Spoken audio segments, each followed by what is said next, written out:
Amerika mau nyaplok Greenland, Indonesia siap-siap jadi target selanjutnya. Setelah nyerang Venezuela dan katanya mau ambil alih Greenland, Amerika punya potensi buat ngancurin Indonesia. Dan itu terjadi bukan dengan cara militer, melainkan lewat praktik adu domba. Bisa dibilang, praktik adu domba lebih kejam dari serangan jet tempur. Apakah Trump juga bisa menyerang Indonesia? Kenapa tidak?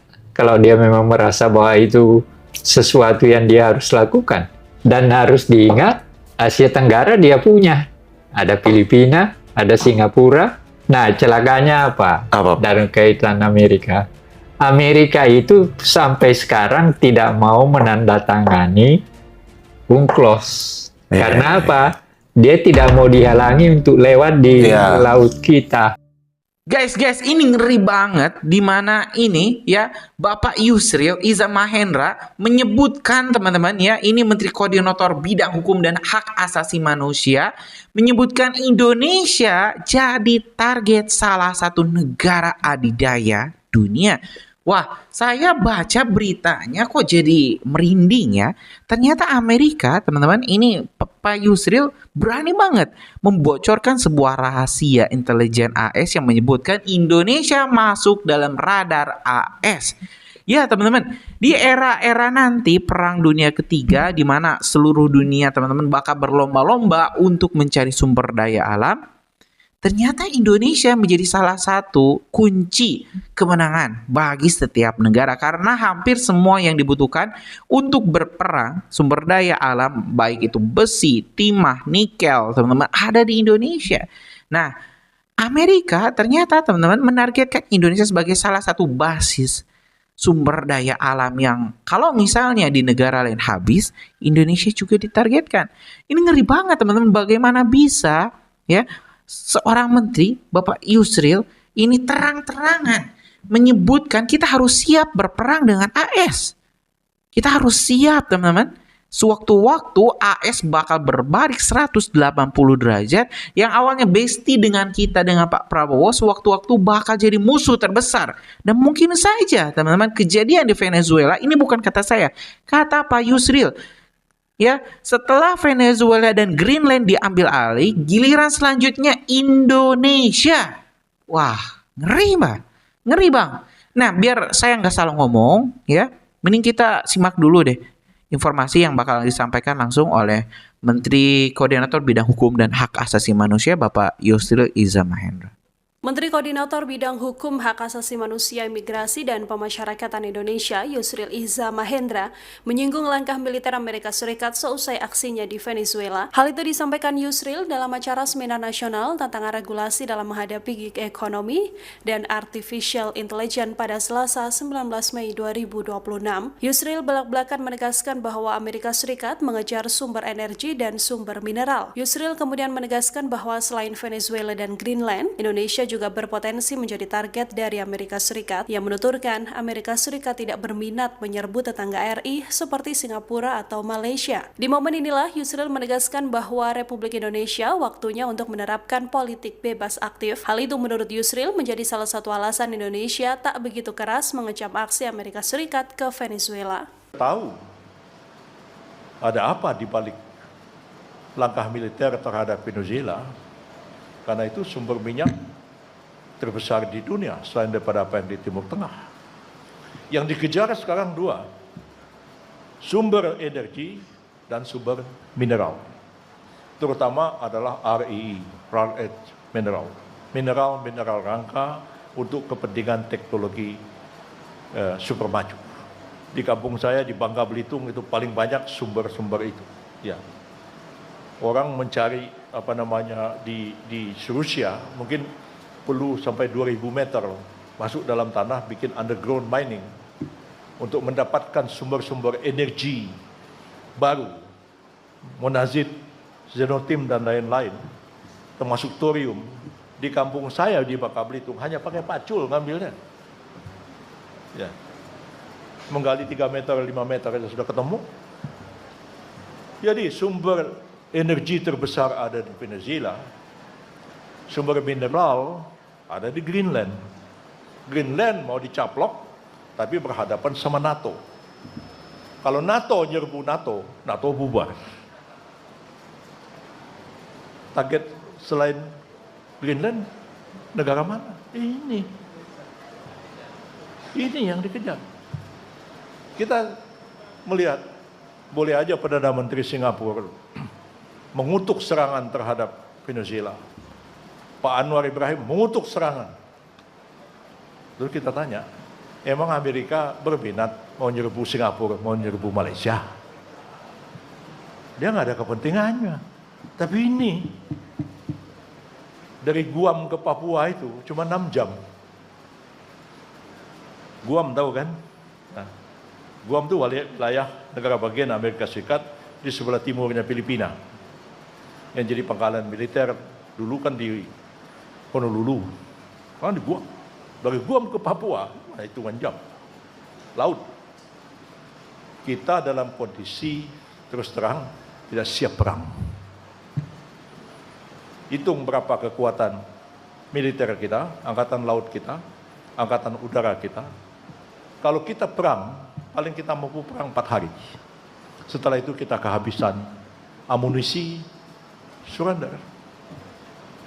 Disinilah kita harus menjalankan politik bebas aktif yang dulu dirumuskan oleh Pak Hatta dan Pak Natsir. Politik bebas aktif, ya. Tidak memihak sana, tidak memihak sini, memang kelihatan seperti orang ambivalen. Tapi segala sesuatunya harus kita serahkan, pertimbangkan kepentingan nasional kita sendiri.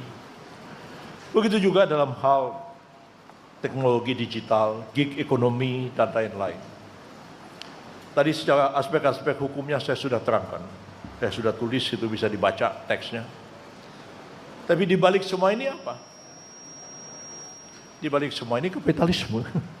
Amerika mau nyaplok Greenland, Indonesia siap-siap jadi target selanjutnya. Setelah nyerang Venezuela dan katanya mau ambil alih Greenland, Amerika punya potensi buat ngancurin Indonesia. Dan itu terjadi bukan dengan cara militer, melainkan lewat praktik adu domba. Bisa dibilang, praktik adu domba lebih kejam dari serangan jet tempur. Cukup sebar info berbeda kedua kelompok, besoknya mereka saling bermusuhan. Sebenarnya, praktik adu domba bisa dicegah kalau pejabat dan warganya bersikap waras. Pejabatnya nggak lapar duit pas diiming-iming proyek strategis sama asing, dan warganya saling percaya satu sama lain. Persoalannya, kita bisa nggak? Kadang isu selangkangan aja masih dipermasalahin. Kok masih pede bisa ngelawan Amerika? Kalau ngelihat kondisi sekarang, kita itu udah dihancurin pelan-pelan lewat persepsi kita sendiri. Solusinya cuma satu, lawan hal-hal bodoh dan jangan mau dibego-begoin. Apakah Trump juga bisa menyerang Indonesia? Kenapa tidak? Kalau dia memang merasa bahwa itu sesuatu yang dia harus lakukan. Dan harus diingat, Asia Tenggara dia punya. Ada Filipina, ada Singapura. Nah, celakanya apa? Dalam kaitan Amerika. Amerika itu sampai sekarang tidak mau menandatangani UNCLOS. Karena apa? Dia tidak mau dihalangi untuk lewat di laut kita. Daerahnya ya? Nah, iya. Kan wilayah kita itu sangat strategis untuk belok-belok di lautan.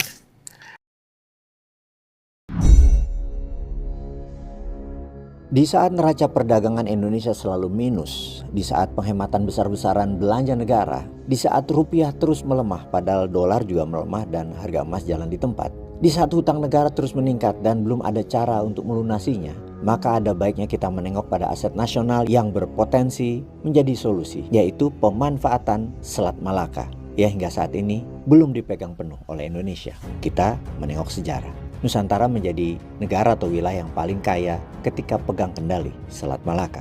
Mulai dari Kerajaan Sriwijaya yang menguasai Selat Malaka selama 4 abad, dari abad ke-7 hingga abad ke-11. Kemudian Kerajaan Majapahit di sekitar abad 14 mengendalikan Selat Malaka. Kemudian Hang Tuah hingga Hang Nadim menguasai Selat Malaka di abad 15. Kemudian Ratu Kalinyamat yang menyerang Portugis di Selat Malaka di sekitar abad 15 akhir. Kemudian abad 16-17 Laksamana Malahayati dari Kesultanan Aceh Darussalam melawan Belanda dan mengendalikan Selat Malaka. Semuanya membuat kemajuan negaranya di zamannya. Selat Malaka selama berabad-abad memang telah menjadi lintas dagang multi-ras, multi-etnik, multi-produk, terutama semenjak zaman pertengahan karena melalui perjalanan laut menjadi lebih cepat dan murah dalam penjelajahan dan trading dibanding jalan darat. Pemimpin besar sejarah bangsa, nenek moyang kita tahu sekali kekuatan itu. Jadi ketika penjajah masuk, yaitu Belanda, tidak heran nomor satu yang dihancurkan adalah kemampuan rakyat Indonesia waktu itu untuk bisa membangun kapal laut antar benua yang besar. Galangan kapal di Jepara, Demak, Tuban, Aceh, Medan,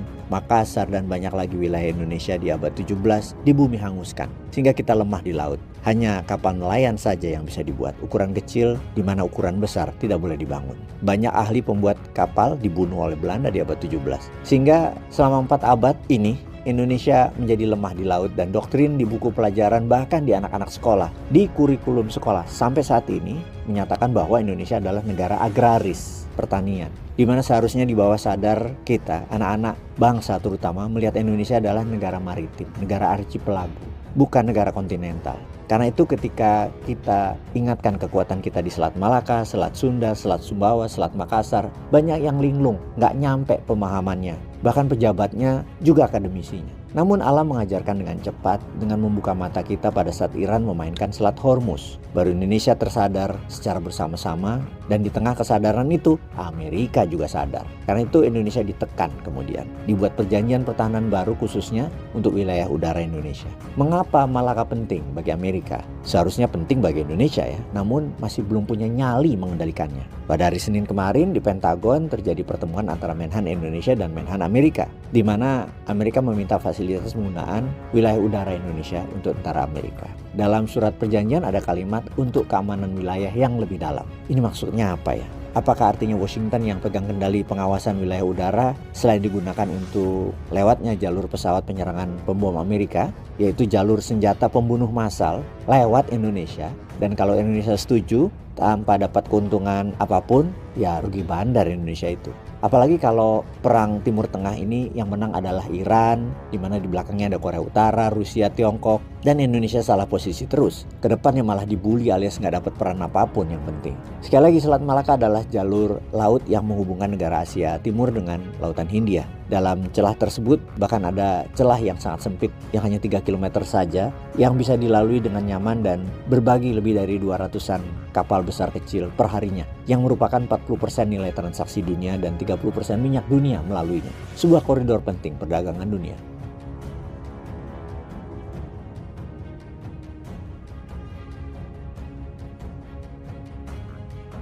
Apalagi bagi Tiongkok, 80% impor minyaknya melalui Selat Malaka.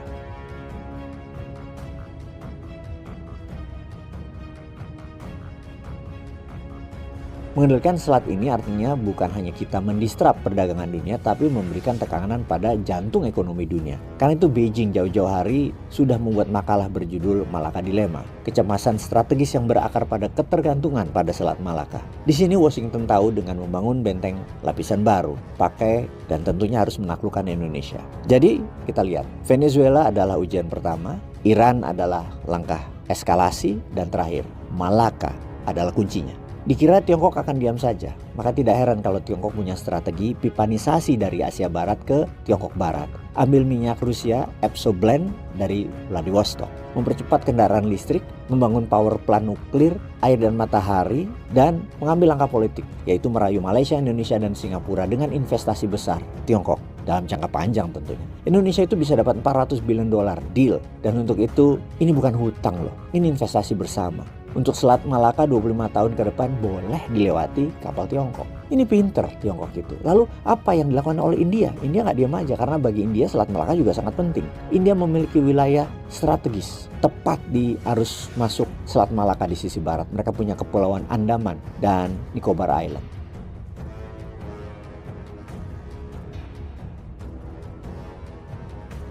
Kira-kira 1 hari perjalanan laut selepas Selat Malaka menjangkau pelabuhan Port Blair di Andaman, di mana kita tahu 55% perdagangan India dengan Asia Tenggara dan negara utara Asia Tenggara itu melalui Andaman dan Selat Malaka. Karena itu India membangun pangkalan militer di sana, Campbell Bay, juga The Great Nicobar Project untuk menjadikan hub maritim di sana.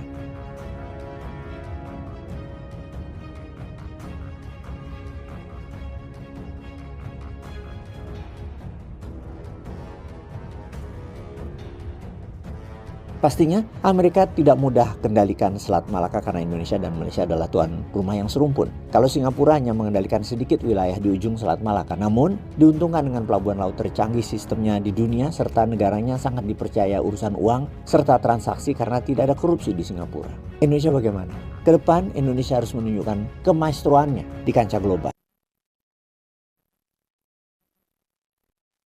Ya guys, sudah kita saksikan ya informasi dari Pak Yusril terkait ini kemungkinan informasi CIA yang bocor di mana Indonesia masuk radar invasi Amerika Serikat. Kita sebenarnya tidak mau juga ya terlibat dalam perperangan dunia ketiga, tapi mau tidak mau teman-teman, Indonesia itu terlalu kaya. Coba, Indonesia punya perkebunan, Indonesia punya pertanian, Indonesia punya laut yang sangat kaya, kekayaan bahari, mineral, pertambangan, emas, nikel, tembaga. Wah, kalau disebut-sebut banyak teman-teman, apa yang nggak ada di Indonesia? Yang jelas ya, memang kita sendiri yang belum bisa maksimal ya mengelola semua sumber daya alam ini. Jadi masih banyak yang belum tereksplorasi teman-teman. Jadi ini ngeri juga ya kalau negara paling kaya di dunia, salah satunya Indonesia ini, kalau diperebutkan kekuatan-kekuatan besar, saya nggak kebayang nanti gimana rakyat Indonesia teman-teman. Yang jelas teman-teman, berdoa saja mudah-mudahan hal itu tidak terjadi. Tapi yakin sih, saya pribadi yakin, sangat yakin teman-teman, Indonesia bakal diperebutkan. Di saat semua negara kehilangan sumber daya alamnya, kehabisan akibat perang, ya Indonesia seperti surga yang belum terjamah. Kita lihat deh di Freeport berapa ratus tahun mereka menggali ke bawah bumi, ya belum habis itu emasnya di Papua. Apalagi di wilayah-wilayah lain yang belum tereksplorasi. Ya, itu informasi kita hari ini teman-teman. Terima kasih. Assalamualaikum warahmatullahi wabarakatuh.